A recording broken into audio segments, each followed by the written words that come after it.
గలిలయ సముద్ర తీరాన నడిచిపోతున్న యేసు ప్రభు త్వరగా వెళుతున్నట్లుగా కనిపించింది. అంతలో శిష్యులు అంటున్నారు, బోధకుడా, నిన్ను వెతుకుతూ చాలా మంది వచ్చారు, కొంచెం ఆగి వాళ్ళ విషయాలు ఏమిటో తెలుసుకోండి అని శిష్యులు బోధకుడైన యేసుకి చెప్తున్నారు. అప్పుడు యేసు ప్రభు అంటున్నాడు, వాళ్ళంతా నన్ను ఎందుకు వెతుకుతున్నారో నాకు బాగా తెలుసు. మనం అసలు ఇక్కడ ఉండకూడదు, వెళ్ళిపోతాం ఇంకో చోటికి అంటున్నాడు. శిష్యులేమో ఆశ్చర్యపడిపోతున్నారు. బోధకుడా, నిన్ను అనేక గ్రామాలలో నుంచి ప్రజలు ఇంకా చీకటి ఉండగానే వెతుకుతూ వస్తున్నారు అని ప్రభుతో అంటే, ప్రభు అంటున్నాడు, వాళ్ళంతా ఎందుకు వెతుకుతున్నారో నాకు తెలుసు. ఆ 3వ క్లాసు ఎలిమెంటరీ స్కూల్లో చదువుతున్నప్పుడు అక్కడ ఆ స్కూల్ గేటు దగ్గర ఈ వేరుశనకాయలు అమ్ముకునే ముసలమ్మ ఒకటి ఉండేది. ఆమె స్కూల్కి వచ్చేవాళ్ళని పోయేవాళ్ళని, వచ్చేవాళ్ళని పోయేవాళ్ళని అడుగుతూ ఉండేది. ఫలానా నరసింహులు కుమారుడు బడికి రావట్లేదేమిటి, వాడు వస్తే నన్ను కలవమానండి, వాడిని ఒక్కసారి చూడాలని ఉంది నాకు అని అంటూ ఉండేది. పిల్లలు నాకొచ్చి చెప్పేవాళ్ళు, ఒరేయ్, ఆ ఏర్చనకాలు అమ్ముకునే ఆ అవ్వ, ఆ ముసలమ్మ నిన్ను అడుగుతుంది, ఆమెకంటే కొంచెం కనబడు, ఆమెకి నీ మీద ఎంత ప్రాణం, ఎంత ప్రేమ అని అందరు చెప్తా ఉండేవాళ్ళు. నేననేవాడిని, ఆమె నన్ను ఎందుకు ఎదుగుతుందో, నా మీద ఎందుకు ప్రేమో నాకు తెలుసులో పోండ్రా అనేవాడిని. ఎందుకంటే ఆమెకి నేను ఒక్క అనా అప్పు పెట్టా. అందుకని నేను ఆమె కనబడకుండా గోడ దూకొచ్చి చదువుకొని మళ్ళా గోడ దూకి వెళ్ళేవాడిని. ఇక ఆమె నన్ను వెతుకుతా ఉండేది. ప్రజలందరూ అనుకునేవాళ్ళు, వాడంటే చాలా ప్రేమ ఏమిటి అని అనుకునేవాళ్ళు. కానీ ఆమె ఎందుకు వెతికేది నాకొక్కడికే తెలుసు. ప్రియమైన సోదరులారా, యేసుక్రీస్తుని చాలా మంది వెతుకుతున్నారు. ఎందుకు వెతుకుతున్నారయ్యా అంటే, యేసుకు తెలుసు ఎందుకు వెతుకుతున్నారు. ఆ మధ్య ఎవరో ఒక వ్యక్తి నా దగ్గరకు వచ్చి, ఏమండి, మీరు చెప్పే మాటలంతా చూస్తుంటే అసలు అబ్బా, ఈ క్రైస్తవ మతం అంత గొప్ప మతం లేదనుకుంటున్నానండి అన్నాడు. మతమా? అదేమిటి? క్రైస్తవ్యానికి మతానికి సంబంధం లేదు. క్రైస్తవ్యం మతం కాదు. క్రైస్తవ్యం ఒక నూతనమైన జీవం కలిగిన మార్గం. ఇది పవిత్రమైన మార్గం. ఇది ఏ 10 రోజులో, ఏ 20 రోజులో, ఏ ఆపద మొక్కుకుని సీజనల్ గా ఆయా కాలాలలో ఓ 10 రోజులు నిష్ఠగా బ్రతికే ఈ బ్రతుకు మతము కాదు.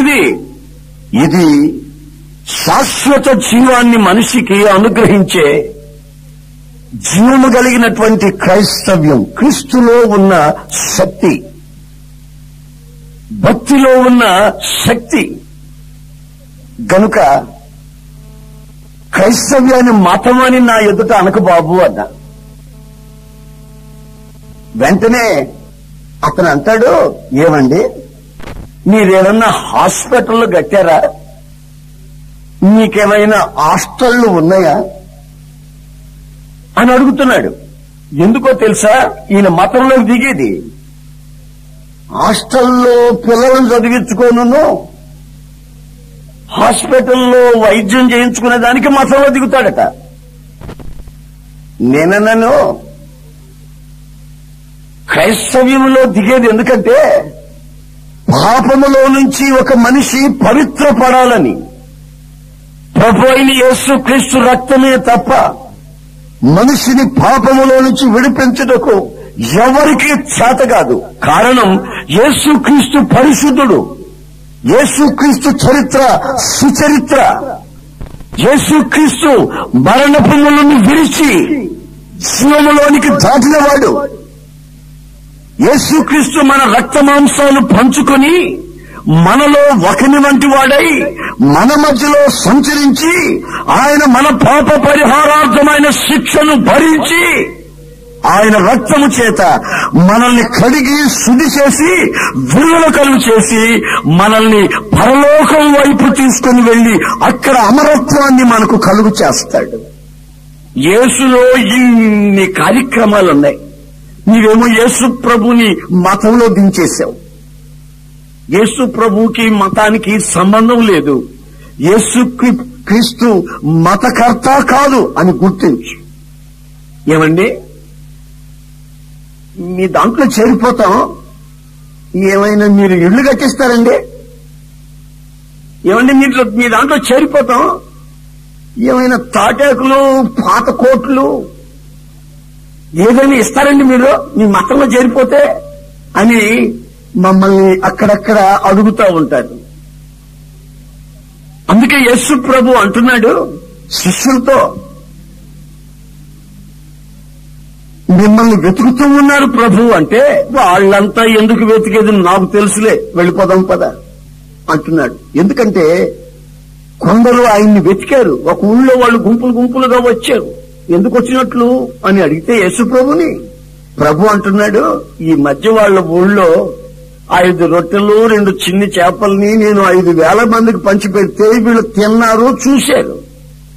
ఇక యేసు ప్రభు వెంటబడితే ఇక పని బాట చేసుకుని బతికే పనే లేదు, కూలీ నాలి లెక్కర్లేదు. ఆయన ఒక్క రొట్టెనైనా 1,000 మందికి పెట్టేస్తాడు. ఆయన వెంట తిరుగుతా ఉంటే మన కడుపు నిండుతా ఉంటుంది. కనుక పని బాట చేసే పని లేదు. అందుకని ఆయన వెంట వెళ్ళిపోతామని ఆయన్ని వెతికే వాళ్ళు ఉన్నారు. అంటే ఇంకో రకంగా మీకు చెప్పాలంటే పొట్టకూటి కొరకు వెతికేవాళ్ళు, బ్రతుకు తెరువు కొరకు వెతికేవాళ్ళు. కొందరు రోగులు వచ్చారు, వాళ్ళు వెతుకుతున్నారు. రోగంలో ఉన్నారు కనుక వెతికారు. రోగం బాగైందనుకో ఇక వాళ్ళు వెతికేది సినిమాల్ని, వాళ్ళు వెతికేది మరో సంగతులను వెతుకుతారు. కళ్ళు సరిగా కనిపించలేదు ఒక తల్లికి. సరిగ్గా ఒక 50 ఏళ్ల వయసు ఉంటుందేమో. ఆమె నా దగ్గరకు వచ్చి, బాబు కొంచెం నా కళ్ళ మీద చేయబెట్టి ప్రార్థన చేయి బాబు, కళ్ళు తేటగా కనబట్టలేదండి ఈ మధ్య అనింది. నేనన్నాను, నీకు తేటగా ఎందుకమ్మా కనబడాలి కళ్ళు, ఏమిలాగుంటే అన్నా. నాయనా, కళ్ళు సరిగా కనిపించనందువల్ల ఈ మధ్య ఈ సినిమాలు చూడటం మానేశాను బాబు, నువ్వు ప్రార్థన చేయి, కళ్ళు బాగా కనబడితే ఇక రోజు చూసుకుంటాను బాబు సినిమా. ఎందుకంటే నా మనసు శాంతిగా ఉండదు, సినిమాలు చూసుకుంటే ఆ కాసేపు నాకు శాంతి ఉంటుంది బాబు అని అంటుంది ఆ తల్లి. ఆమెకు కళ్ళు బాగు చేయాలంటే యేసు ప్రభు. ఆ తర్వాత ఆమె సినిమాల చుట్టూ తిరుగుతుందంట. ఆమె చెప్పేది వేదాంతం అది. మరి గమనించండి, యేసు ప్రభు దగ్గరికి మనం ఎందుకు రావాలి, ఆయన్ని ఎందుకు వెతకాలి, ఆయనలో ఉన్నటువంటి ప్రాముఖ్యమైన గుణగణాలు ఏమిటి అనేది మనం గమనించాలి. యేసు ప్రభు చూడండి అలా వెళ్ళిపోతున్నాడు, సముద్ర తీరాన చాలా వేగంగా వెళ్ళిపోతున్నాడు. వెళ్తా ఉంటే అందరూ వెంటబడుతున్నారు. వాళ్ళు ఒకవేళ మీద పడతారేమోనని ఆయన ఏం చేశాడు, నాకు ఒక స్టేజీ ఉంటే బాగుండు అనుకుని, ఒక వేదిక ఉంటే బాగుండని అనుకుని వెతుకుతా వెళ్తున్నాడు. ఆయన వెతికినట్లే సముద్ర తీరాన చిన్న పడవలు 2 అలా ఊగుతా ఉన్నాయి దరిలో. ఓహో, ఈ పడవల్లో ఒక పడవలోకి నేను ఎక్కుతాను అని అనుకుంటూ అలా వెళ్తున్నాడు. వెళ్తుంటే ఈ పడవలకి సంబంధించిన జాలర్లు ఆ సముద్ర తీరాన వాళ్ల వలలు కడుక్కుంటా ఉన్నారు. ఇద్దరేమో సంతోషంగా కడుక్కుంటున్నారు, వాళ్ళకు కొంచెం చేపలు పడ్డట్టున్నాయి. ఒక వ్యక్తి ఏమో మొహమంతా అదోలాలు పెట్టుకుని చికాకు పడిపోయి నా కర్మ ఇదంతాను, అసలు నేను ఎందుకు పుట్టాను, అసలు ఈ పెళ్ళెందుకు చేసుకున్నాను, అసలు ఈ పిల్లలెందుకు పుట్టారు, అసలు ఇది ఇల్లా కొంప నరకమా అని మనసులో రకరకాలుగా అనుకుంటూ బాధపడిపోతున్నాడు. రాత్రంతా శ్రమ పడ్డాను, ఒక్క చేప దొరకలేదు. నేను ఇంటికెళ్తే నా పెళ్ళానికి ఏం జవాబు చెప్పాలి, నేను ఇంటికెళ్తే నా పిల్లలు ఎదురొస్తారు, నానా నాన్న అంట, వాళ్ళకేం ఇవ్వాలి. రాత్రంతా కష్టపడితే ఒక్క చేప దొరకలేదు. నేను మా వీధిలో పడి వెళ్ళానంటే అప్పులతో పట్టుకుంటారు, వాళ్ళకి కనీసం అప్పు ఇవ్వలేకపోయినా వడ్డీ అయినా కట్టాలి. మరి నేను ఇప్పుడు ఏం చేయాలి అని ఆలోచిస్తూ ఏం చేయాలో అర్థం కాని పరిస్థితుల్లో జీవితం మీద విరక్తి చెంది ఈ సముద్రంలో పడి చస్తే బాగుండని అనుకుంటున్న సమయం ఆ సమయంలో యేసుక్రీస్తు ఈ వ్యక్తి పరిస్థితి అంతా క్షుణ్ణంగా గమనించిన వాడై చిన్నగా ఇతని పడవెక్కి కూర్చున్నాడు. చప్పట్లు కొట్టండి, గట్టిగా కొట్టండి. ఎవరు పడవ ఎక్కారండి? ఇద్దరు మనుషులేమో నవ్వుతా సరదాగా సంతోషంగా మాట్లాడుకుంటూ వలలు కడుక్కుంటున్నారు. వాళ్ళ పడవ ఎక్కలేదు. ఒక వ్యక్తి జీవితం మీద విరక్తి చెంది అనుక్షణం శాపాన్ని అనుభవిస్తూ కన్నీళ్లు అన్నపానాలుగా బతుకుతున్న ఆ వ్యక్తి పడవలోకి వెళ్లి ఆయన కూర్చున్నాడు. నేను ఇంకో సంగతి మీకు చెప్పనా? ఒకసారి ఒక బస్ స్టాండ్ లో రిక్షాలున్నాయి, రిక్షా డ్రైవర్లు ఎవరు లేరు. ఒక రిక్షా ఎక్కి నేను కూర్చున్నా. కాళ్ళు కొంచెం నొప్పిగా ఉంటాయి. ఎక్కడి నుంచి వచ్చాడో ఆ రిక్షా డ్రైవర్ పరిగెత్తుకుంటూ వచ్చాడు. నో, మర్యాదగా దిగవయా, బోణి కాలేదు అన్నాడు.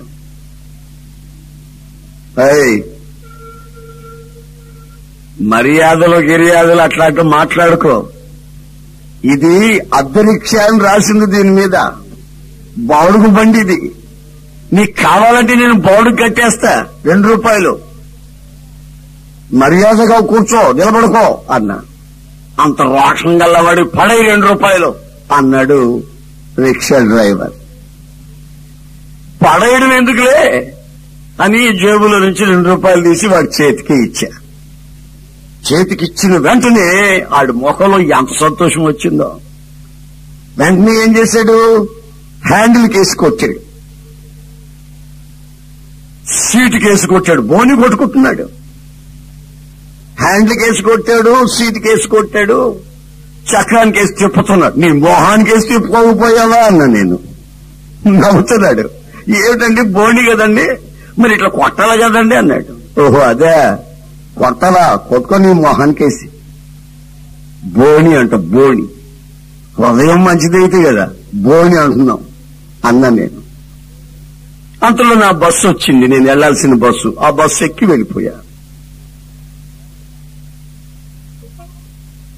ఆ రోజు వాడు రిక్షా దొక్కితే వాడి బ్రతుకులో ఎప్పుడూ సంపాదించలేదట. 83 రూపాయలు సంపాదించాడు ఆ రోజు. వాడికి నా మీద పడిపోయింది మనసు. ఎవరోగానే ఆయన మంచి బోని కొట్టాడురా, ఎవరోగానే ఆయన మంచి బోని కొట్టాడురా అని నా మీద పడిపోయింది మనసు. ఆ రోజు 83 రూపాయలు సంపాదించడమే కాదు, గవర్నమెంట్ వాళ్ళు వచ్చి పేర్లన్నీ రాసుకొని ఈ అద్దె రిక్షాలు దొక్కే వాళ్ళకంతా సొంత రిక్షాలు ఇచ్చారంట. ఆ రోజు జరిగింది అదిను. ఆడికి ఎంత సంతోషం అంటే అంత సంతోషం. ఆయన ఎవరో అడుగు పెట్టాడురా పొద్దున్నే, నా స్టాల్ తిరిగిపోయింది అనుకుంటున్నాడు. సరే, రిక్షా వాళ్ళని అడిగాడంట, ఆయన ఎవరు అని. ఆయన యేసు ప్రభు సేవ చేస్తాడరా, బైబిల్ పట్టుకొని తిరుగుతూ ఉంటాడు, బస్ స్టాండ్ లో అప్పుడప్పుడు కనబడుతుంటాడని చెప్పారు మిగతా రిక్షా వాళ్ళు. ఇక నా కొరకు ఎదురు చూస్తా ఉన్నాడు. ఓ 15-20 రోజుల తర్వాత వాడికి నేను బస్సు దిగుతుంటే కనబడ్డా. వెంటనే వచ్చి నా బ్రీఫ్ కేసు సూట్ కేసు గట్టిగా పట్టుకున్నాడు. ఊరవరి ఈడెవడో దొంగ అనుకున్నా. ఓయ్ ఏంటన్నా?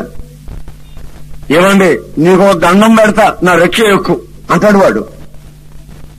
ఎవరా నువ్వు? నీ రిక్షా, నేను ఏదో ఒక రిక్షా ఎక్కుతాను, నువ్వు వెళ్ళరా అంటే నేను నా సూట్ కేసు వదలడు. అయ్యయ్యా నీకు దండం పెడతా, నా రిక్షా ఎక్కు బాబు అంటాడు. రెండోసారి మూడోసారి అడిగితే వాడిని కొంచెం బాగా చూస్తే వాడు గుర్తొచ్చాడు నాకు. ఓహో వీడు ఫలానా వాడు. నేను అప్పుడు వాడిని అన్నాను, నీ రిక్షా ఎక్కాలంటే నాకు 10 రూపాయలు ఇవ్వాలి నువ్వు. నీ రిక్షా ఎక్కుతా 10 రూపాయలు నువ్వు నాకు ఇయ్యాలా అన్నా. 10 కాదు 20 రూపాయలు ఇస్తానన్నాడు. నా రిక్షా ఎక్కు. వీడేంటి 20 రూపాయలు నాకు ఇస్తానంటున్నాడు వాడి రిక్షా ఎక్కితే? ఇదేదో వీడి జీవితంలో ఏదో జరిగింది మొత్తం మీద. సరే వాడి రిక్షా ఎక్కా. పలానా సిటీ బస్ దగ్గర తీసుకెళ్ళమన్నా. తర్వాత వాడు అన్నాడు, బాబు మీరు ఎక్కండి, అసలు సంగతులు చెప్తాం మీకు చెప్తే మీరు సంతోషమైపోతారు, మీకు ఎక్కండి అన్నాడు. ఎక్కా. ఇక ఊరు దాటి నెమ్మదిగా నేను వెళ్లాల్సిన చోటుకు వాడు తీసుకెళ్తున్నాడు నన్ను. వాడు అన్నాడు, అయ్యా మీరు ఏమని కాలు పెట్టారో, నా దరిద్రం అంతా పోయింది బాబు, నా శాపం అంతా పోయింది, నా పరిస్థితి అంతా మారిపోయింది అన్నాడు. తర్వాత నెమ్మదిగా ఈ విషయాలన్నీ చెప్పాడు.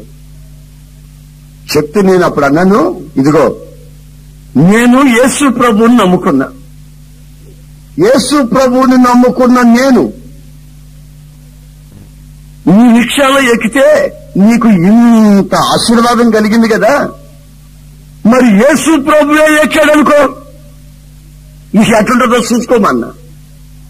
అంటే యేసు ప్రభు కూడా రిక్షా ఎక్కుతాడండి అన్నాడు వాడు అమాయకంగా.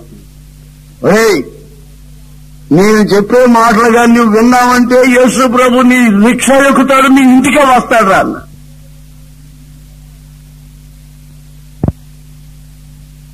మంచిదే, మేమిద్దరి రోడ్లో రిక్షా ఆపేసి ఆ ప్రక్కన చెట్టు కింద కూర్చున్నాం. నేను మోకరించా ముందు, నేను కూర్చున్నట్టు కూర్చోరా అన్న. కూర్చున్నాడు. యేసు ప్రభువు నీ రిక్షా ఎక్కాలి కదా? అదేనండి బాబు, అదే ఎక్కాలంటే అదిగో నీ జోబులో ఉన్నాయి ఆ బీడీలు, ఆ బీడి మొక్కలు, దరిద్ర బీడి మొక్కలు, అవి ఉంటే ఆయన ఎక్కడన్నా. ఏమంటే ఈ ఆయన గెట్టవా అన్నాడు. గెట్టవా ఇదేమన్నా తీసి పడేస్తాను అని తీసి వాటిని చూసి నా ముందే పడేశాడు. బీడీలు గాని, చొట్ల గాని, సిగరెట్లు గాని, ఈ దరిద్రపు ఈ కంపు కొట్టేవి మేకలు కూడా మెయిన్ వీటిని. మరి మనుషులు పట్టుకొని తిరుగుతున్నారు ఈ దరిద్రపు. నా మాట విను, వీటిని ముట్టొద్దన్న. ముట్టనంటే ముట్టనండి, ఆయన రిక్షాలో ఎక్కాలండి అన్నాడు. సరే ఎప్పుడైనా తాగుతావా అన్న. ఎప్పుడైనా తాగుతావా? అప్పుడప్పుడు తాగుతాను కానండి, పండగల్లో మాత్రం ఎక్కువ తాగుతానండి అన్నాడు. పండగలు వస్తాయి చూడండి, అప్పుడు తాగుతానండి బాగాను. మరి అప్పుడప్పుడు కొంచెం ఒళ్ళు నొప్పులు ఉన్నప్పుడు తాగుతానండి అన్నాడు. ఇదిగో త్రాగుబోతోడు ఇంటికి యేసు ప్రభు రాడు. నా మాటను ఈ చరిత్ర అలవాటు మానేయాలి. ఏమండి మానాలంటారా? మానాలి, మరి మానేస్తానన్నాడు అంతే. ఇంకా ఏమేం చెప్తారో మీరు చెప్పండి, అన్ని చేసేస్తానన్నాడు. ఇక నేను ఒక్కొక్కటి చెప్తున్నా. ఏంటది? వ్యభిచారం, విగ్రహారాధన, ఇక జోగం, ఇక అక్రమ సంబంధాలు, ఇక దరిద్రపు అన్ని చెబుతూనే ఉన్నా. అన్ని మోకరించి ఇక చేయను బాబు, ఇక నేను చేయను, ఎవరు నాకు చెప్పేవాళ్ళు లేరు బాబు, ఇక నేను చేయనని ఏడుస్తున్నాడు. కాసేపు కళ్ళల్లో నీళ్లు వచ్చాయి, ఏడ్చాడు. ఇవన్నీ చెడలవాట్లని ఎవరు నాకు చెప్పినోడు కాదు బాబు అంటే ఏడుస్తున్నాడు. ఏడ్చిన కాసేపు అయిన తర్వాత నన్ను బాగా చూసి ఏమన్నా అన్నాడు. ఏమైంది బాబు అన్న. ఏమైంది అంటారేంటండి, నా హృదయం తేలికైపోతుంది. ఏమైపోయిందంటే నా హృదయం తేలికైపోయిందండి అన్నాడు. నేనప్పుడు గుర్తుపట్టి, ఇదిగో యేసు ప్రభు అడుగు పెట్టాడు నీ గుండెల్లో అన్నా. అంటే తేలికైపోతే ఆయన వచ్చినట్టండి. అదే వచ్చినట్టు. నీ హృదయంలో బరువు ఉంటే సాతాను ఉన్నట్టు, చెడు అలవాట్లుంటే సాతాను బానిసమైనట్లు, అక్రమాలలో పాపాలలో నీవు చేస్తుంటే సాతాను కబంధ హస్తాలలో నీవు నలిగిపోతున్నట్లు నీ హృదయంలోకి ఇప్పుడు తేలికగా ఉన్న అనుభవం కలిగింది. ఎందుకు కలిగిందంటే నీవు చేసిన పాపాల నిమిత్తమై పశ్చాత్తాపపడి ఒప్పుకొని ఇక చేయని విడిచిపెడుతున్నావు గనుక అదిగో నా ప్రభువైన యేసు నీ గుండెల్లో ప్రవేశించాడు. ఇక నీ జీవితం తేలికైపోయి పోమన్నా. నేను నీకు చెప్పాలనుకున్నది ఏమిటంటే, యేసుక్రీస్తును నమ్ముకున్న నేను అడుగు పెడితేనే ఆశీర్వాదం అయితే, యేసుక్రీస్తే నీ జీవితంలో అడుగు పెట్టాడు అనుకోండి, అప్పుడు మీ జీవితం విప్లవాత్మకంగా మారిపోతుంది. మీ అనుభవాలు అనుభవించిన వాళ్ళకే తప్ప నోటితో వర్ణించలేని పరిస్థితులు ఏర్పడతాయి. దాన్నే అంటారు రక్షణ సంతోషం. హల్లెలూయా, హల్లెలూయా, హల్లెలూయా. యేసు ప్రభు పడవలో కాలు పెట్టి ఈ అబ్బాయిని చూశాడు. ఏ అబ్బాయిని? ఈ నా కర్మ అనుకొని బాధపడుతూ కృంగిపోతూ జీవితం మీద విరక్తిగా ఉంటున్నాడే, అతన్ని చూశాడు. చూసి, సీమోను నీ పడవని కొంచెము లోతుకు నడిపించు అన్నాడు. సీమోను నీ పడవని కొంచెము లోతుకి నడిపించు. సీమోను చూస్తున్నాడు, ఈయన ఎవరసలు? నేనే దరిద్రుణ్ణి, నా పడవలో పొద్దున్నే వచ్చి కూర్చున్నాడు, ఈయన ఎంత దరిద్రుడో అన్నట్లు. అయితే ప్రభు అంటున్నాడు, వీడి దరిద్రత, వీడి శాపం, వీడి బ్రతుకులో ఉన్న వీడి అక్రమం, వీడి జీవితంలో వీడు అనుభవిస్తున్నటువంటి నీచమైన పరిస్థితి యేసు గుర్తిరిగి పిలిచాడు. ఆ సీమోను బ్రతుకే కాదు, ఇక్కడ కూర్చున్న మీకు, ఇక్కడ కూర్చోకుండా దూరాన వింటూ ఉన్న వాళ్ళకి కూడా, వాళ్ళ బ్రతుకులను కూడా యేసుక్రీస్తు క్షుణ్ణంగా తెలుసుకున్నవాడు. మీరు అనుకుంటున్నారు నేను చేసే పనులు, నా బ్రతుకు ఎవరికి తెలుసులే, నాకే తెలుసు అని నీకు నీవు పాపములో అక్రమాలు చేస్తూ నిన్ను నీవు మభ్య పెట్టుకుంటూ భక్తిని ఆస్కారం చేసుకుని మనుషుల్ని మోసం చేయవచ్చు. కానీ పై నుంచి చూస్తున్న ఒకడు ఉన్నాడు, ఆయన పేరు యేసు. ఆ యేసు నిన్ను చూస్తున్నాడు. నీ బ్రతుకు, నీ పుట్టు పూర్వత్రాలు, నీ చరిత్ర, నీ హీనమైన చరిత్ర, దరిద్రపు చరిత్ర, నీవు ఎక్కడ పాపంలో అడుగు పెట్టావో, ఎక్కడ నువ్వు తప్పులాడిపోతావో, ఎక్కడ బొమ్మలో అడుగు పెట్టావో, ఎక్కడ మూలలో పోరాడుతున్నావో, ఎక్కడ చీకటిలో చిందులాడుతున్నావో, నీ బ్రతుకు యేసుకి తెలుసు. భ్రమపడకు. నీవు ఏమి వెతుకుతున్నావో దాన్ని కోస్తావు. నా ప్రభువైన యేసు నీ పైవేశాన్ని చూసేవాడు కాదు, నీ గుండెల్లో దాచబడిన పాపాన్ని వెలికి తీసుకొని వస్తాడు. నీ వ్యక్తిగత అనుభవాలలో నీవు ఎంత అక్రమంలో బ్రతుకుతున్నావో యేసుకి తెలుసు. ఎన్ని చెడు అలవాట్లకు బానిసైపోయినావో యేసుకి తెలుసు. సీమోను నీ పడవని కొంచెము లోతుకు నడిపించు. ద డీపర్ ఎక్స్పీరియన్స్, లోతైన అనుభవంలోనికి నీవు రావాలి. దరిదరినే తిరుగుతున్నావు, అంటున్నట్టే ఉన్నావు, కాళ్ళు తడవనట్టే ఉన్నాయి. నీ బ్రతుకులో ఆపద వచ్చినప్పుడు ఆపద మొక్కుగా భక్తి చేస్తున్నావు, ఆ తర్వాత భక్తిలో ఉన్న శక్తిని ఆశ్రయించకుండా దాటిపోతున్నావు. దరిదరిలో తిరుగుతున్నావు గనుక నీ బ్రతుకంతా తిరిగినా నీ జీవితంలో ఏ మేలును అనుభవించలేవు. సీమోను, నీవు కొంచెము లోతుకు నడవాలి. నీ బ్రతుకు కొంచెము లోతుకు రావాలి. ఒక ఆలోచనప్పుడు ఆ దరిలో ఉండే పడవ అలొచ్చినప్పుడు కొంచెం పైకి లేచి ఇలా ఊగుతుంది. అల పోయిందనుకో ఈ పడవ మరలా చతికిలు పడిపోయి మట్టి మీద పడిపోతుంది. గట్టిగా నిలబడుతుంది కఠినంగాను. మరలా ఎప్పుడైనా ఒక అల వచ్చిందనుకో మరలా కొంచెం ఊగుతుంది. అట్లా మీరు కావాలంటే చూడండి, ఇట్లా సభలు పెట్టినప్పుడు కొంతమంది ఊగుతారు బాగానే. సభలు అయిపోయిన తర్వాత మరలా పాపంలో పడిపోతారు. ఎవరైనా భక్తులు వచ్చినప్పుడు మాత్రం అంతా నాదేనన్నట్టు నటించే వాళ్ళు ఉన్నారు. వాళ్ళు పోయిన తర్వాత మరలా పాపంలో పొరలాడే వాళ్ళు ఉన్నారు.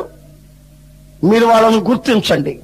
అందుకే ప్రభు అంటున్నాడు, నువ్వు దరిలో ఉన్నావు, అప్పుడప్పుడు ఊగుతున్నావు, అప్పుడప్పుడు బురదలో పొరలాడుతున్నావు, కనుక నువ్వు కొంచెం లోతుకి రావాలి. కొందరు వచ్చి నన్ను అడుగుతారు, ఏమండి యేసు ప్రభువుని నమ్ముకున్నాం గట్టిగా 40 వారాలు రావాలండి, 70 రోజులు వస్తే సరిపోద్దండి, 7 వారాలు రావాలండి అని అంటారు. నాకు ఆశ్చర్యం, 7 వారాలు ఏంటి, 40 వారాలు ఏమిటి, 40 రోజులు ఏమిటి, ఏమిటిదంతాను? ఇది సీజనల్ భక్తి కాదు, ఇది పర్మనెంట్ భక్తి. Praise the Lord. Hallelujah, hallelujah. అప్పుడప్పుడు తటస్థంగా ఏదో పళ్ళు బిగబట్టుకొని చేసే భక్తి కాదు ఇది. ఆ తర్వాత ఆ సీజన్ అయిపోయిన తర్వాత అక్రమాలలో మునిగే భక్తి కాదు ఇది.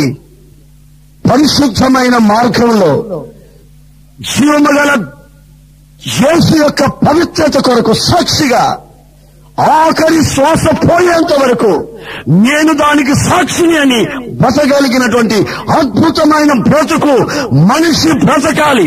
అందుకు యేసుక్రీస్తు రక్తం, ఆయన నడిపిస్తున్న ఆత్మ సంబంధమైన అనుభవాలు దీనికి ఆధారమని ఈ రోజును మీరు గుర్తించండి. ప్రియమైన సహోదరులారా, కొంచెం ఆలోచించండి ఇంకిత జ్ఞానంతో. మనం ఎంతవరకు భక్తిలో దిగి ఉన్నాం, ఎంత లోతుకి వెళ్ళున్నా. ప్రభు అంటున్నాడు, కొంచెం లోతుకి నడిపించు. ఆయన ఆశ ఏమిటంటే నీవు మోకాళ్ళ లోతు వరకు వస్తే చాలు. అంటే అర్థం ఏమిటి? నీ బ్రతుకులో ఏ సమస్యకైనా జవాబు ఎక్కడుందంటే మోకాళ్ళ మీద ఉండి ప్రార్థన చేస్తే ఆ ప్రార్థన ద్వారా సకలము జయించగలం. ప్రార్థనకి ఆటంకమైనది ఏమి లేదు, చేతగానిది ఏమి లేదు. కనుక మోకాళ్ళ బ్రతుకులోనికి నీవు రావాలి, ఆ లోతులోనికి అనుభవించాలి. ఒకసారి ఇలాగే 4-5 పడవలు ఏటుగట్టును ఉన్నాయి. వాటిని రేవు పడవలు అంటారు. ఈ రేవుకి ఆ రేవుకి అటు ఇటు తిప్పుతా ఉంటాడు ఒకడు పగలు. ఆ గ్రామాల్లో వాళ్ళని ఇటు ఇటు, ఈ గ్రామాల్లో ఉండే వాళ్ళని అటు తిప్పుతా ఉంటాడు.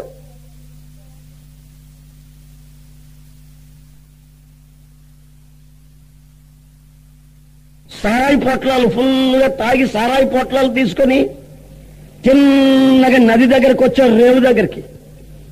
వెన్నెల, మంచి వెన్నెల్లో పడవలు ఊగుతా ఉన్నాయి. ఒరేయ్, మనం పడవని అవతలకి తీసుకెళ్లిపోయి అక్కడ వదిలేద్దాం, అది ఎటునో బాని మనకెందుకో. ఎక్కడరా అని వీళ్ళు ముగ్గురు ఎక్కారు. వీళ్ళంతా ఒక కుటుంబస్తులు. ఏరా బాయా, ఒరే మాయా, నేను తెడ్లేస్తా, నువ్వు గెడ పట్టుకో, నేను సుఖాన్ని పట్టుకుంటా, అద్దరికి చేరిపోతా, అవతలకి వెళ్ళిపోతా, ఇళ్ళకి వెళ్ళిపోతాం మనం అని ముగ్గురు కూర్చున్నారు. ఒకడేమో వేసిందే వేస్తున్నాడు తెడ్లు, ఇంకోడేమో సుఖాన్ని పట్టుకుని తిప్పిందే తిప్పుతున్నాడు, ఇంకో గడేసో అని నెడుతున్నాడు. రాత్రంతా నెట్టారండి, రాత్రంతా ప్రయాసపడినాడు. పడవ ఊగడం తప్ప ఒక్క అడుగు కూడా ముందుకు పోవట్లేదు. వాళ్ళకి నిశా తగినప్పుడల్లా మరలా పొట్లాలున్నాయి, పొట్లాలు ఓపెన్ చేసుకొని తాగుతున్నారు, మరలా నిశాలోనే ఉంటున్నారు. తెల్లవారింది. పడవాడు వచ్చాడు, రేవు దాటించేవాడు. ఏరా బాయా, ఏం చేశావు, దీనికి ఏం చెప్పావురా, ఇది మా ఊరు రమ్మంటే రావట్లేదు ఈ పడవ అంటున్నాడు తాగిన మత్తులో. ఆడు పైన చేరి అంటాడు, రేయ్ తాగుపోతాడులారా, నేను ఆ పడవని కట్టేసి వెళ్ళాను కదరా, నువ్వు లోతుకు రాకుండా కట్టబడి కట్టలు తెంచుకోకుండా రాత్రంతా శ్రమ పడుతున్నాను బాబు, చీకటిలో శ్రమ పడుతున్నాను బాబు అని నువ్వంటే ఎంతకాలం శ్రమ పడినా నీ బ్రతుకులో నీకు శాంతి సమాధానం ఉండదు. నీకు సమాధానం కావాలి అంటే ఈ పాపపు కట్లని నీ అంతట నీవే తెంచి తెగింపుతో యేసు దగ్గరికి కొంచెం నువ్వు లోతుకు రావాలి. అంటే కట్లు తెంచాడు, యేసుతో కొంచెం లోతుకొచ్చాడు. లోతుకొచ్చిన తర్వాత బోధకుడా, మీరన్నట్టే లోతుకొచ్చాను బోధకుడా. ప్రభు అంటున్నాడు, ఇప్పుడు నీ వల విసురు. ఇప్పుడు నా వల విసురాలా బాబు? చేపలు పడేది రాత్రుల్లో, పొగలు కాదు. మేము నైట్ షికారు వాళ్ళని. చేపలు మేము నైట్ లో షికారు చేస్తాం, కానీ పగలు షికారు మాకు తెలియదు. ఎండలో సూర్యోదయమైన తర్వాత పగల ప్రయాసపడటం మాకు చేత కాదు. మేము రాత్రి షికారు వాళ్ళని. ఓహో, చీకటిలో షికారా నీకు? మీరు కావాలంటే చూడండి, కొంతమంది కుర్రోళ్ళని, యవనస్తులైన కుర్రోళ్ళు కొంతమందిని గమనిస్తా ఉండండి. వాళ్ళు ఏం చేస్తుంటారు? పగలంతా శుభ్రంగా తిని పడుకొని నిద్రపోతారు. కుర్రోళ్ళండి, కుర్రోళ్ళు మన పిల్లలే. శుభ్రంగా తినడం, పగలంతా నిద్రపోతారు. సాయంత్రం అయ్యేసరికి లేస్తారు, స్నానాలు చేస్తారు, మేకప్లు చేస్తారు, ఏమంటే తర్వాత డ్రెస్అప్ చేస్తారు, అద్దాల దగ్గర మొహాలను బాగా టాయిలెట్ చేసుకుంటారు, ఇక బయలుదేరతారు ఏటకి. వీళ్ళ పేరేమిటంటే నైడు షికారోళ్ళు. వీళ్ళకి పగలు తిరగడం తెలీదు. సాయంత్రం వరకు తిని పండుకుంటారు, పగలంతాను రాత్రులు తిరిగేవాళ్ళు వీళ్ళు. ఒకసారి ఒక అబ్బాయి పాపం అద్దం దగ్గర నిలబడుకొని తిప్పుతున్నాడు, దువ్వుతున్నాడు, మొహానికి వేస్తున్నాడు పెయింట్. పాపం వాళ్ళ తల్లి దగ్గరకు వచ్చి, బాబు నువ్వు ఎక్కడికి నాయనా పోయేది? ఊళ్ళో పరిస్థితులు బాగలేవు నాయనా. తిరిగేవాడు పగలు తిరగరా, రాత్రి తిరగకు. మనకేం పనులు రా, రాత్రులు పగలు తిరగరా, నువ్వు ఇప్పుడు ఎలాగరా బయటికని తల్లి పాపం బ్రతిలాడుకుంటుంది. ఊళ్ళో బాగలేదని పరిస్థితి. వాడు దువ్వుకోకుండా ఎడం చేత పేట అని కొట్టాడు దవడకేసి.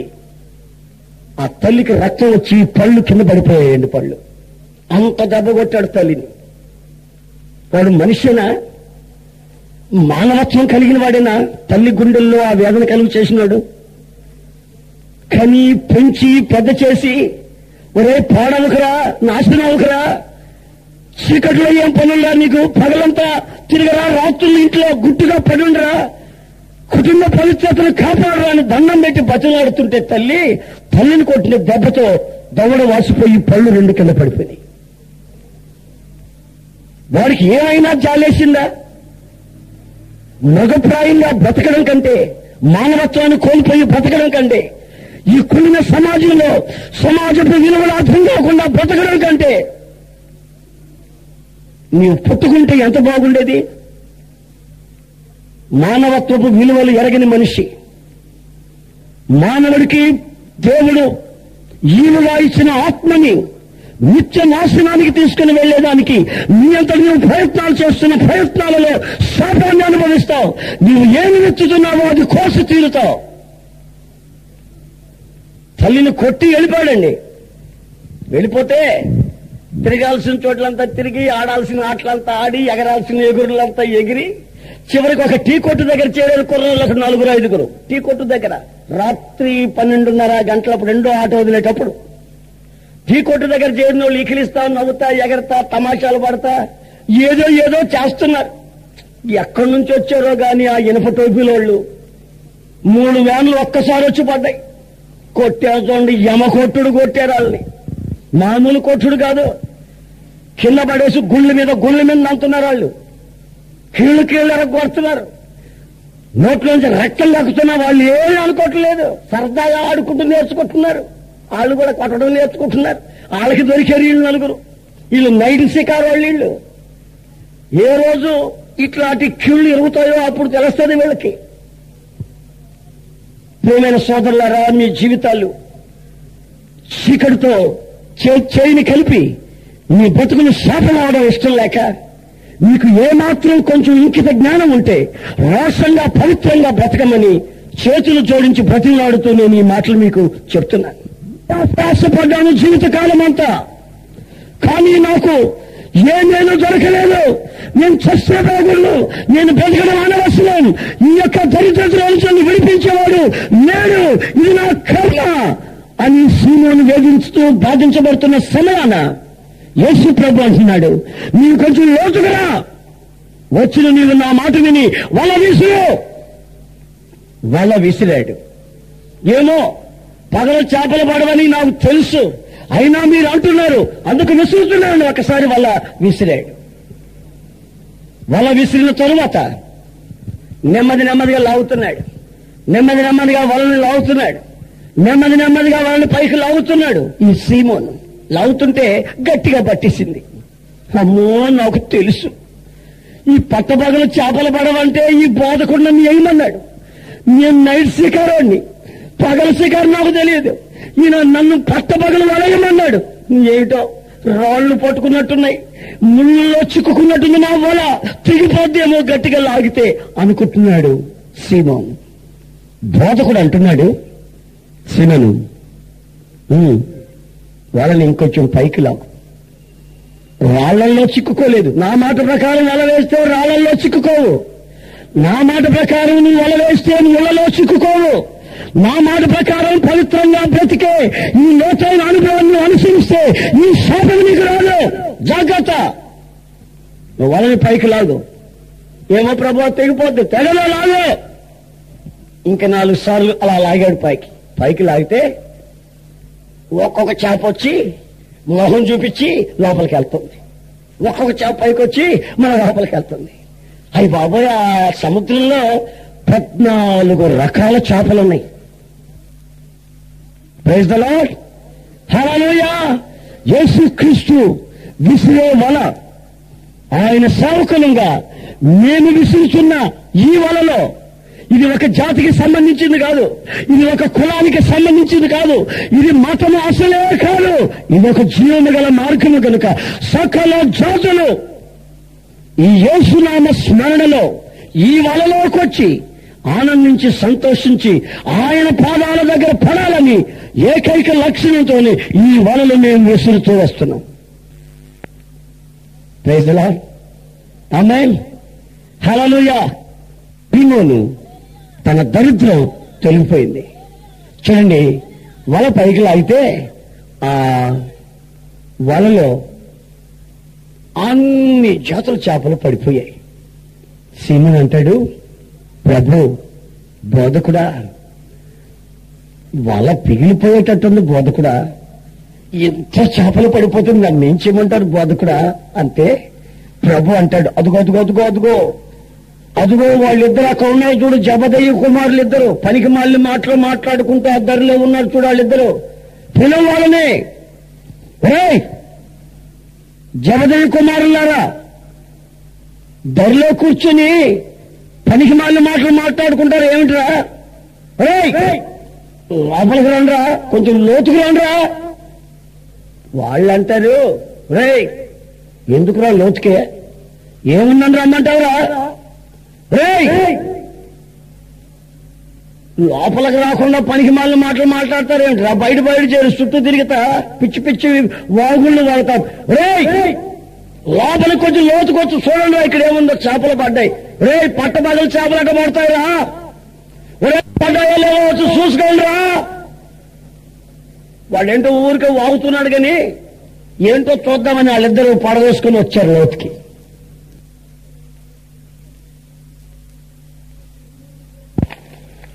సీమోను పేతురు పిలవడం, వాళ్ళిద్దరు లోతుకి దిగడం జరిగిపోయింది. తిన్నగా వచ్చి ఏమిట్రా అంటే చేపలు పడ్డాయా, పట్టపగుల రాత్రి అంతా ప్రయాసపడ్డాం, రాత్రి శిఖరం అయిపోయిందిరా, ఇప్పుడు ఇక వెలుగులో నడిచే మార్గంరా ఇది, ఈయన మార్గం యేసుప్రభు మార్గం, ఇది వెలుగు మార్గంరా. ఓహో, ఇది వెలుగు మార్గమా, అలాగైతే ఏమిట్రా అంటే చేపలు. సీమోను అంటున్నాడు, జబదయి కుమారులారా, ఈ చేపలు మీకు ఎన్ని పట్టుకొని మీ పడవలు వేసుకుని ఎన్ని అమ్ముకుంటారో అన్ని అమ్ముకోనరా, నాకు అవసరమైన నేను అమ్ముకుంటాను రా, ఇంతేరా దీని సంగతే. నా దరిద్రం తొలగిపోద్ది, నీ దరిద్రం తొలగిపోద్దిరా అన్నాడు. ఇక వాళ్ళిద్దరూ చెప్పాలండి, వాళ్ళిద్దరికీ అన్నదమ్ములిద్దరికి చెప్పాలండి. ఇక వేసుకోవడమే సరిపోతుంది, పట్టుకోవడం వేసుకోవడం, పట్టుకోవడం వేసుకోవడం, అంతా బిజినెస్ మైండ్. వేసుకోవడం పట్టుకోవడం, వేసుకోవడం పట్టుకోవడం, వేసుకోవడం జరిగిపోతుంది. కనబడక ముందే బిజినెస్ ప్రారంభించేశారు. ఎక్కడ తీసుకెళ్ళి అమ్ముతాం, ఏ మార్కెట్కి? చెడిపోతాయి చేపలు. ఇటు ఒంగోలు వెళ్దామా, ఇటు నెల్లూరు వెళ్దామా, ఐసు వెళ్దామా, ఉప్పలపాడు వెళ్ళిపోదామా, ఇటు అద్దంకి పోదామా, కలిగిరి పోదామా, బెట్టకొండ పోదామా, ఎటు పోదాం? వాళ్ళు ఎంతసేపు బిజినెస్, ఎంతసేపు వాళ్ళిద్దరికి బిజినెసే. గమనించారా అటోళ్ళని? అయితే ఈ సీమోను పేతురు ఉన్నాడే, ఒక్కొక్క చేప నెమ్మదిగా వేసుకుని ఆయన చూస్తాడు, మరలా ఒక చేప వేసుకుంటాడు నెమ్మదిగా, మరలా ఆయన చూస్తాడు. ఇదేమిటి, ఎంతకాలం ఈ సముద్రంలో తిరిగినోడిని, ఆ సీజన్లో ఈ సీజన్లో ఒక్కొక్క సీజన్లో ఒక్కొక్క రకం చేపలు పడేవి, మరి ఈ సీజన్ ఏ సీజన్ అన్ని చేపలు ఒకసారి పడిపోయాయి. అసలు ఏమిటి, ఈయనేంటి, ఈ ఐశ్వర్యం ఏమిటి, ఈ లోతైన అనుభవాలు ఏమిటి ఇదంతానని చెప్పి ఒక్కొక్క చేప వేసుకుంటున్నాడు. వేసుకుంటున్నవాడు వేసుకోకుండా అయ్యా ప్రభు తండ్రి నాయన అని వచ్చి ఆయన పాదాల మీద పడిపోయాడు, ఏడుస్తున్నాడు. ఏమైంది సినిమాలో? What happened to you? నీకేమైంది? ఏమైందంటే బాబో నేను పాపాత్ముడిని, దుర్మార్గుడిని, నేను అపవిత్రుడు బాబో, నన్ను వదిలిపెట్టి వెళ్ళిపో, అయ్యో నేను పాపిని ఏడుస్తున్నాడు. ఈ చేపల సంగతి మర్చిపోయాడు. వాళ్ళిద్దరేమో ఇదే ఆదులు అనుకుని చేపలు వేసుకోవడమే సరిపోతుంది వాళ్ళకి, అది బిజినెస్. ఇదే ఆత్మ సంబంధమైన పశ్చాత్తాపము, దుఃఖము, కన్నీళ్లు, ఏడుపు, ప్రలాపన. ప్రభు నేను పాపిని. ఆ పశ్చాత్తాపపు కన్నీళ్లు ఎప్పుడైతే వచ్చాయో యేసు ప్రభు అంటున్నాడు, సీమోను నీవు ఇంతవరకు చేపలు పట్టే జాలరివి, ఇక నుండి నిన్ను మనుష్యుల్ని పట్టే జాలరిని చేస్తాను. ఇంతవరకు చేపలు పట్టే జాలరివి, చీకటిలో చిందులాడా, ఇక నుండి వెలుగులో మనుషుల్ని పట్టే జాలరిని నిన్ను చేస్తున్నాను అని ఒక్క అభయం ఇచ్చాడు. ప్రభువా, ఏమిటో నా బ్రతుకు మారిపోయింది. సూర్యోదయమైంది, వెలుగును చూశాను. ఆ సూర్యుని కంటే తేజీప్యమానంగా ప్రకాశిస్తున్న నీ ముఖాన్ని చూశాను. నా జీవితంలో అంతకంటే నాకు ఇక మరొక భాగ్యం ఏముందయ్యా అని ఆయన పాదాల దగ్గర జీవితాన్ని సరెండర్ చేసేసాడు. ప్రియమైన సోదరులారా, లోతులో ఉన్న అనుభవాలు, వెలుగులో ఉన్నటువంటి ఆశీర్వాదాలకి మీరందరూ పాత్రులు కావాలని ఈ రాత్రి నేను కోరుకుంటున్నాను. దయచేసి అందరూ లేచి నిలబడతారా ఒక క్షణం ప్లీజ్? దయచేసి అందరూ ఒక క్షణం లేచి నిలబడండి. లేచి నిలబడిన నా సహోదరులారా, మీ తలలు వంచండి, కళ్ళు మూయండి. తలలు వంచండి, కళ్ళు మూయండి. నా ప్రభువైన యేసుక్రీస్తు నా జీవితాన్ని విప్లవాత్మకంగా మార్చి చీకటి బ్రతుకుల నుంచి వెలుగులోనికి నడిపించిన నా యేసు, ఆ రోజు గలిలయ సముద్ర తీరాన నడిచిన యేసు ఈరోజు ఇదిగో మన మధ్యలో సంచరిస్తూ ఉన్నాడు.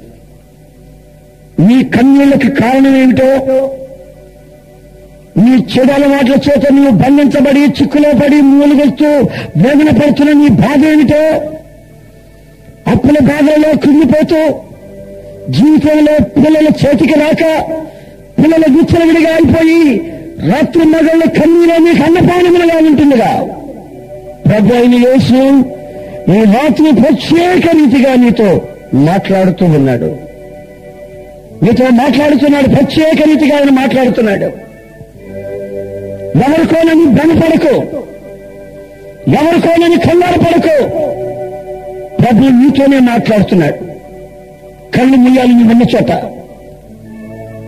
దేవుని సన్నిధిలో భయభక్తి కలిగి పశ్చాత్తాపముతో నీ పాపముల నిమిత్తమై పశ్చాత్తాపడి వెలుగులోనికి ప్రవేశించుటకు నీ జీవితాన్ని సమర్పించుకునే అద్భుతమైన గడియ ఈ సభల మొదటి రోజే ప్రత్యేక రీతిగా నీతో మాట్లాడుతున్న గడియ. ధైర్యం నిలిచిన నీ జీవితం ధన్యం కావాలని, విస్తారమైన దుఃఖం చేత కొనసాగుతూ నెమ్మది లేక, వేసారి విసిగి కన్నీళ్లే అన్నపానమైన బ్రతుకులో ఒక అద్భుతాన్ని కలుగు చేయాలని ఆశించిన పునరుద్ధారుడైన యేసు ఈ రాత్రి నీతో మాట్లాడుతూ ఉన్న సమయం.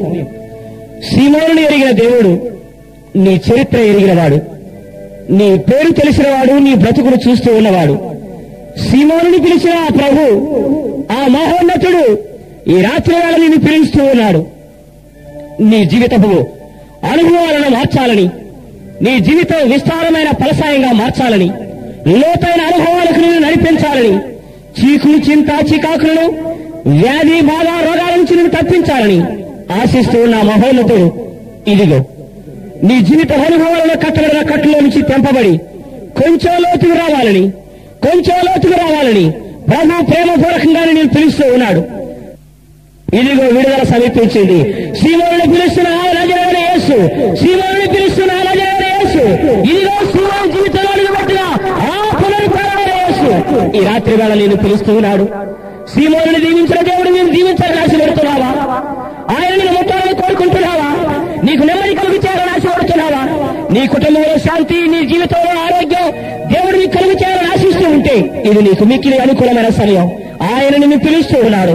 నీ పాపల కట్లను తెంపుకొని ప్రభు దగ్గరకు రా. ప్రభు యొక్క శిలువైపు నువ్వు నడిచిరా.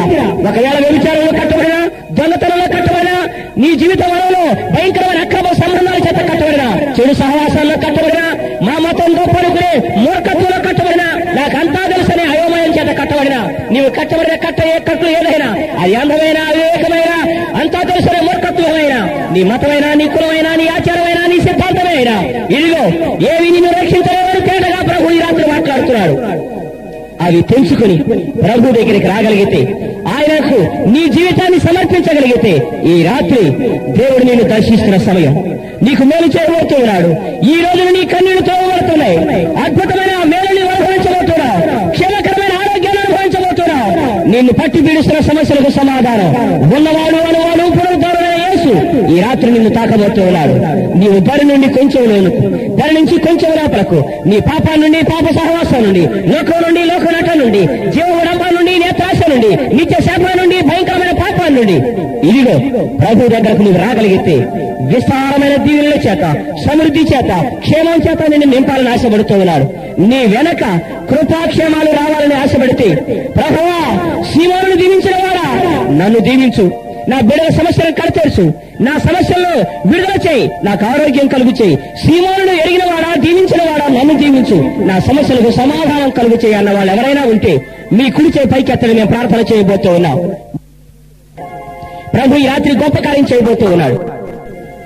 ప్రేమపూర్ణమైన ప్రభువా నీకు వందనాలు సమర్పిస్తూ ఉన్నావు. నీవు ఉన్నవాడు అనువాడు మాటలు నిచ్చి నెరవేర్చే సమర్థుడవు. సీమోనును ఎరిగి కృంగిన జీవితాన్ని సరిచేయడానికి, దరిద్రతలో కొనసాగుతున్న ఈ జీవితానికి ఒక అద్భుతం చేయాలని ఆశించి సమీపించి వెతికి పట్టుకుని కాలు మోపి ఆశీర్వాదాలు నింపిన ప్రభువా, ఇదిగో నిలిచిన నీ బిడ్డలు ఆశీర్వదించబడాలని నేను కోరుకుంటున్నాను. నీ బిడ్డల జీవితంలో సమస్యలు ఏదైనా సరే, అది అనారోగ్యమైన, కుటుంబ వ్యవహారమైన, మనశ్శాంతి అయినా, అశాంతి చేత ఏడబడుతూ ఉన్నా వాళ్ళ సమస్యలు ఏదైనా కావచ్చు, నీ పాదాల దగ్గర నీ బిడ్డలను జ్ఞాపకం చేస్తూ ఉన్నాం ప్రభువా. నీ మాటలు విన్నారు, ఇదిగో చేతులు పైకెత్తున్నారు ప్రభు. నీవు వారి తీర్మానం ఉన్నందుకు స్తోత్రాలు, వారి కట్టులను తెంచుతూ ఉన్నందుకు స్తోత్రాలు, వారి జీవితాలు ధన్యంగా చేస్తున్నందుకు స్తోత్రాలు, మెండైన దీవెనల చేత నింపి ఆశీర్వాదాల చేత నింపుతూ ఉన్నందుకు స్తోత్రాలు ప్రభువా. ఈ మాటలు మా జీవితాల్లో జీవపు ఓటలుగా స్థిరపరిచినందుకు స్తోత్రాలు సమర్పిస్తున్నారు. శక్తి గల నామాన నీ బిడ్డలను తాకి అత్యధికమైన దీవెనల చేత నింపి కన్నీటిని తుడిచి కృపాక్షేమాల చేత నీ బిడ్డలను నింపి నడిపించమని ఇప్పటి వరకు దైవ సేవకులను ఈ విధంగా నీ పక్షాలను నిలబెట్టి మాతోనూ ముచ్చరించినందుకు స్తోత్రాలు సమర్పిస్తున్నారు. జరగబోతున్న సవాలాన్ని ఆశీర్వాదకరంగా కొనసాగించి నీ మహిమ పొందమని యేసు పరిశుద్ధ నామాన ప్రార్థన చేసి వేడుచూ ఉన్నాము తండ్రి, ఆమేన్.